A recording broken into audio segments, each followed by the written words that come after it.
किसी गांव में एक साधु रहा करता था। वो जब भी नाचता तो बारिश होती थी।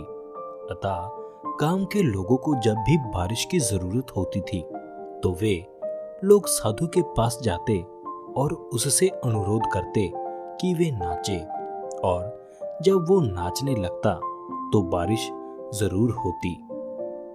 कुछ दिनों के बाद 4 लड़के शहर से गांव में घूमने आए।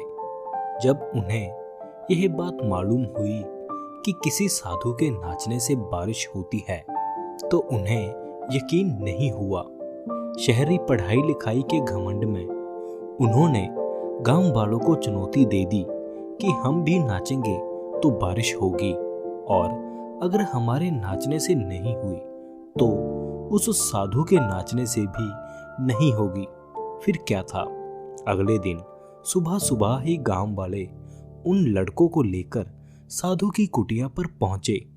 साधु को सारी बात बताई गई। फिर लड़कों ने नाचना शुरू किया।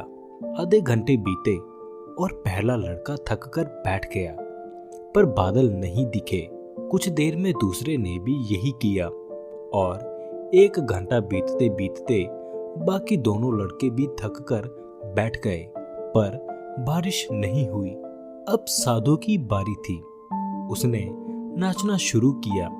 1 घंटा बीता, बारिश नहीं हुई। साधु नाचता रहा। 2 घंटा बीता, बारिश नहीं हुई, पर साधु तो रुकने का नाम ही नहीं ले रहा था। धीरे धीरे शाम ढलने लगी कि तभी बादलों की गड़गड़ाहट सुनाई दी और जोरों की बारिश होने लगी।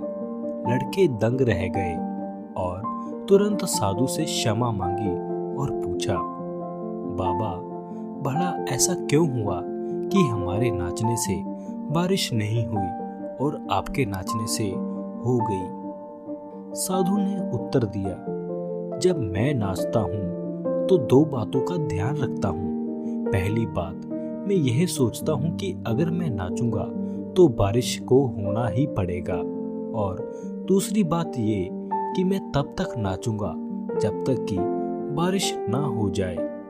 फ्रेंड्स, सफलता पाने वालों में यही गुण विद्वान होता है। वो जिस चीज को करते हैं उसमें उन्हें सफल होने का पूरा यकीन होता है, और वे तब तक उस चीज को नहीं करते हैं जब तक कि उसमें सफल ना हो जाएं। इसलिए यदि हमें सफलता हासिल करनी है तो उस साधु की तरह ही अपने लक्ष्य को प्राप्त करना होगा।